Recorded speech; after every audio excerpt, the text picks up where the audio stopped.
3 अप्रैल से पहले मुल्क को दिवालिया करना चाहता था। माशी बारूदी सुरंगें बिछाकर पूरी तैयारी करके गए थे मौसूफ कि मुल्क दिवालिया हो जाए और श्रीलंका बन जाए। ये वो शख्स है जो मुल्क के अंदर अनारकी चाहता है, खाना जंगी चाहता है, हिटलर माइंड सेट है, मैकेविलियन एटीट्यूड है कि जो 20 सीटों पे इलेक्शन था, मौसूफ चाहते थे मैं 20 की 20 जीत जाऊं, और अगर 20 नहीं जीतूंगा तो इलेक्शन कमीशन को आग लगा दूंगा। आइन शिकनी का फैसला आए तो सुप्रीम कोर्ट के चीफ जस्टिस से लेकर बेंच के तमाम ऑनरेबल जजेस के ऊपर अटैक कर दो, कहो ये फैसला जो है वो बंद कमरों में लिखा गया है। 3 अप्रैल को जब अदालतें खुली, जब पाकिस्तान के आइन के ऊपर ये शख्स आइन शिकनी और आइन पर हमला और आइन को तोड़ रहा था, उस वक्त आइन शिकनी हो रही थी। डिप्टी स्पीकर के आईनी ओहदे से आइन शिकनी कराई, स्पीकर के ओहदे से आइन शिकनी कराई, सदर के ओहदे से आइन शिकनी कराई। एक शख्स अपने इक्तदार को बचाने के लिए आइन पर हमला आवर था। वही शख्स इंपोर्टेड हुकूमत बैरूने मुल्क साजिश का पर्चा लेकर जेब से, जो पर्चा उसको उसके मुताबिक 7 मार्च को मिल गया था, जब मौसूफ वो पागल शख्स मुल्क का वजीर आजम था। 7 मार्च को जब साइफर मिला,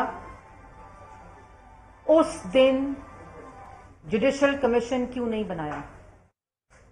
उसी दिन क्यों नहीं बैरूने मुल्क साजिश का आवाम को बताया? उसी दिन असेंबली तहलील करके इलेक्शन में क्यों नहीं गए? खैबर पख्तूनख्वा में भी हुकूमत, पंजाब में भी हुकूमत, वफाक में भी हुकूमत, क्यों नहीं किया? क्यों नहीं आवाम को बताया? और अब अफवाज पाकिस्तान हो, रियासती अदारे हों, हर तकरीर में मुनज़्ज़म तरीके से उन पर अटैक करता है, उनको कहता है कि मेरी हुकूमत क्यों नहीं बचाई?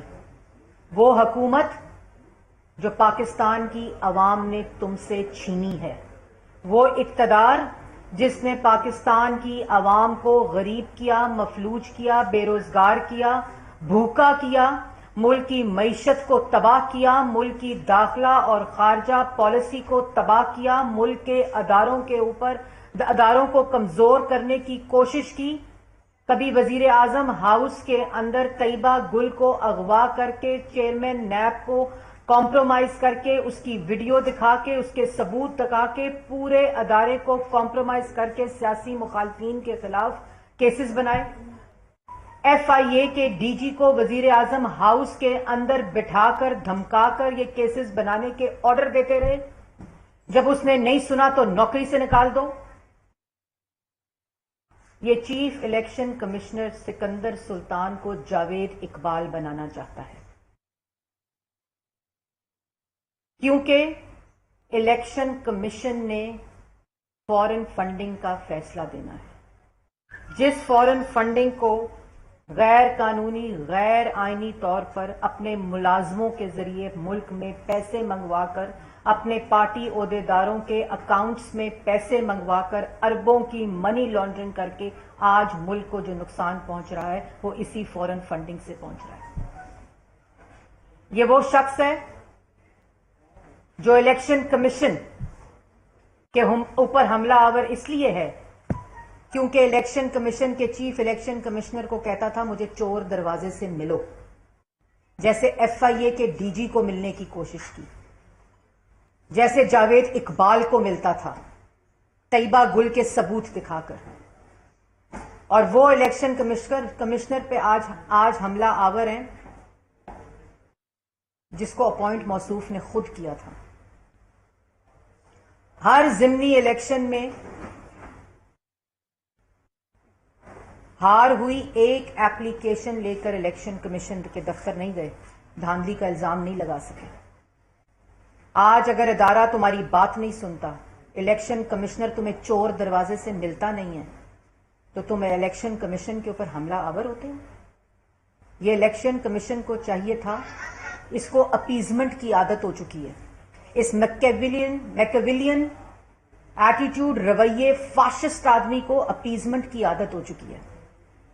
سپریم کورٹ فیصلہ سنائے اس کے خلاف تو سپریم کورٹ پر حملہ آور ہو جاؤ۔ آج الیکشن کمیشن کا استعفیٰ مانگ رہا ہے، کل کہے گا چیف جسٹس استعفیٰ دیں۔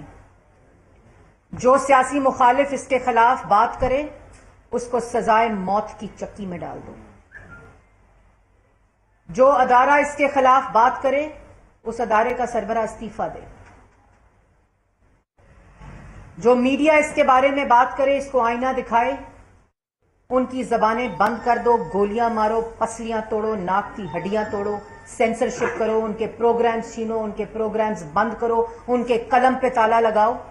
پارلیمان اس سے سوال کرے تو پارلیمان کو تالا لگاؤ۔ یہ ہٹلر مائنڈ سیٹ کا شخص ہے، ملک میں تقسیم چاہتا ہے، ملک میں خانہ جنگی چاہتا ہے، ملک میں افراتفری چاہتا ہے، ملک میں انتشار چاہتا ہے، ملک کے ہر ادارے کو تباہ کرنا چاہتا ہے۔ نوجوانوں کو یہ بات سمجھنی پڑے گی۔ آج ملک کے اندر ایک دن کے اندر سیاسی عدم استحکام کی وجہ سے معاشی عدم استحکام کی طرف اشاریے جا رہے ہیں، صرف عمران خان کی وجہ سے۔ اقتدار کی کرسی میں بیٹھ کر معاشی تباہی کی، اقتدار کی کرسی پر بیٹھ کر معاشی بارودی سرنگیں بچھائیں، اقتدار کی کرسی پر بیٹھ کر ملک میں مہنگائی کا طوفان لایا، اقتدار کی کرسی پر بیٹھ کر ملک کو بھوکا کیا، کارٹلز اور مافیا کی حکومت کو مسلط کیا، اداروں کو مفلوج کیا، اداروں کو کمزور کیا، اداروں کو استعمال کر کے، ریاستی طاقت کو استعمال کر کے سیاسی مخالفین کو سیاسی انتقام کا نشانہ بنایا۔ اور آج جب اقتدار میں نہیں ہے تو اداروں کو گالی دیتا ہے، اداروں کو دھمکی دیتا ہے۔ الیکشن کمیشن کیوں استعفیٰ دے؟ الیکشن کمشنر، تمہارے پاس اقتدار تھا تو ڈسکا کے الیکشن میں الیکشن کمیشن کا پریزائڈنگ آفیسرز عملہ چوری کر کے دھند میں غائب کر کے فارم ہاؤس میں قید کیا۔ تمہارے پاس اقتدار تھا، ڈسکا کے الیکشن میں گولیاں چلوائیں، لاشیں اٹھائیں، لوگوں نے اپنے گھروں سے اپنے پولیٹیکل کارکنان جو تھے ان کو مروایا۔ کوئی فرق نہیں پڑتا تھا، ایک تحریک انصاف کا مر گیا جہاں بحق ہو گیا، ایک مسلم لیگ نون کا جہاں، کوئی فرق نہیں پڑتا، کیونکہ ہٹلر کو کوئی فرق نہیں پڑتا۔ وہ اپنی سمت، اپنی ڈائریکشن، اپنی جھوٹ، اپنا میکیولین ایٹیٹیوڈ لے کر صرف ایک پوائنٹ ایجنڈے کے اوپر کہ ملک کو تباہ کر دو، اداروں کو تباہ کر دو، اداروں پہ حملہ آور ہو جاؤ۔ اس لیے چیف الیکشن کمیشن استعفیٰ دے، اس لیے چیف الیکشن کمیشن استعفیٰ دے کہ فورن فنڈنگ میں پکڑے گئے ہو، منی لانڈرنگ کرتے پکڑے گئے ہو، پارٹی کے نام پر چندے کے پیسے میں چوری کرتے پکڑے گئے، جو اوورسیز پاکستانی چندہ بھیجتے تھے اس کو اندر ڈاکے ڈالے اور بنی گالا کو منی گالا بناتے رہے۔ اس لیے چیف الیکشن کمشنر استعفیٰ دے، وہ الیکشن کمشنر چیف جو تم نے اپوائنٹ کیا تھا عمران خان صاحب۔ اور الیکشن کمیشن کو بھی چاہیے، روز الیکشن کمیشن کو الیکشن ایکٹ کے ذریعے یہ قانونی حق حاصل ہے کہ جو سپریم کورٹ اور ہائی کورٹ کی توہین عدالت کے قوانین ہیں وہ الیکشن کمیشن کے پاس اختیار حاصل ہے، آئین کے تحت، الیکشن ایکٹ کے تحت۔ اس کو جتنا کھلا چھوڑیں گے یہ اتنا اداروں پہ حملہ آور ہوگا، کیونکہ اس کو مرض ہے اپیزمنٹ کا۔ اداروں کو چاہیے کہ بالکل قانون کے مطابق اس کے خلاف کارروائی کریں۔ یہ فورن فنڈنگ کا کیس 8 سال تاخیر کیوں ہوا؟ کیوں فیصلہ نہیں آیا؟ اسٹیٹ بینک کا ریکارڈ آج بھی وہی ہے جو 8 سال پہلے جمع کرایا تھا۔ یہ سمجھتا ہے یہ ہر قانون سے بالا تر ہے، ہر آئین سے بالا تر ہے، مغربی جمہوریت کی مثالیں دیتا ہے۔ جس وقت اقتدار کی کرسی ہل رہی تھی اس وقت آئین توڑا، आईनी ओहदों से आइन शिकनी और सरकशी कराई जो सुप्रीम कोर्ट का ऑर्डर है, और सुप्रीम कोर्ट पे हमला आवर हो जाओ। तुम्हारे पास इक्तदार था, तुमने इलेक्शन चोरी किया क्योंकि तुम आरटीएस की पैदावार थे। तुम्हारे पास इक्तदार था, तुमने आइन तोड़ा इक्तदार को बचाने के लिए। तुम आइन शिकन हो।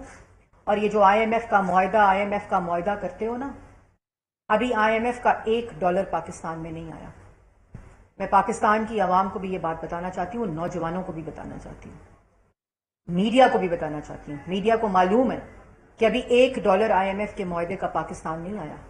हमने 3 महीने मुल्क में पॉलिटिकल स्टेबिलिटी मुश्किल फैसले करके लिए, दिवालिया होने से बचाया। ये जो बारूदी सुरंगें बिछा कर गया था, इसका गंद साफ कर रहे हैं। ये आईएमएफ का मुआहदा इमरान खान का था। आईएमएफ का गुलाम इमरान खान है। आइन शिकन इमरान खान है। आइन पे हमला इमरान खान ने किया है। हिटलर, फाशिस्ट और मैकियावेलियन एटीट्यूड का मालिक इमरान खान है। ये बातें समझनी पड़ेंगी। क्यों नहीं इलेक्शन कमीशन के अमले को चोरी किया हमने? क्यों नहीं लाशें बिखेरी? लोगों की मिस डिक्लेरेशन की बात करता है, लोगों के बच्चों की बात करता है। तुम्हारे बच्चे लैया, झांग और चीचा वतनी में रहते हैं। लोगों को कम से कम अपने बच्चों की गिनती आती है, तुम्हें तो अपने बच्चों की गिनती नहीं पता। लोगों पे मिस डिक्लेरेशन ऑफ एसेट्स की बात करते हो, तुमने अपने बच्चों की मिस डिक्लेरेशन की हुई है। ये इसकी असलियत है। ये इस्लाम के लेक्चर देता है जिसको अपने बच्चों का नहीं पता वो कितने हैं। जिस बच्ची की मां का इंटरव्यू मौजूद है कि इमरान खान उसका बाप है, उसको तस्लीम नहीं कर सकता। ये इसकी हकीकत है। ये मदीना की रियासत बनाता है। रोज खड़े होकर दूसरों पे इल्जाम लगाते हो। जवाब दो कि, और जवाब देने की भी जरूरत नहीं है, बिल्कुल जवाब देने की जरूरत नहीं है। अदारों को चाहिए आइन के मुताबिक इसके ऊपर कार्रवाई करें, फॉरेन फंडिंग का केस का फैसला दें। अवाम को पता चले कि ये क्यों रोता है, मातम करता है, क्योंकि अपनी करप्शन, वो बुशरा बीबी की जो ऑडियो है ना, उसको मत भूलें, जिसमें वो कहती है हमारी बच्ची की करप्शन पे बात हुई जिसका नाम फरा गोगी है, तो इनको गद्दारी के साथ लिंक करो, खत की बात करो। ये बयानियां बनाने की कोशिश करता है। तो ये बात बड़ी समझनी पड़ेगी कि ना इलेक्शन कमिश्नर सिकंदर सुल्तान जावेद इकबाल बनेगा, तुम्हारा फॉरेन फंडिंग का फैसला आएगा, तुम आइन शिकनो जिसका फैसला सुप्रीम कोर्ट दे चुकी है। आपने अपने ओहदे को, अपनी कुर्सी को इस्तेमाल करके मुल्क का आइन तोड़ा, स्पीकर के जरिए, सदर के जरिए और डिप्टी स्पीकर के जरिए और अपने वजीर इत्तलात के जरिए। जो आज बातें कर रहा था मुझ पर, मैं वो फवाद चौधरी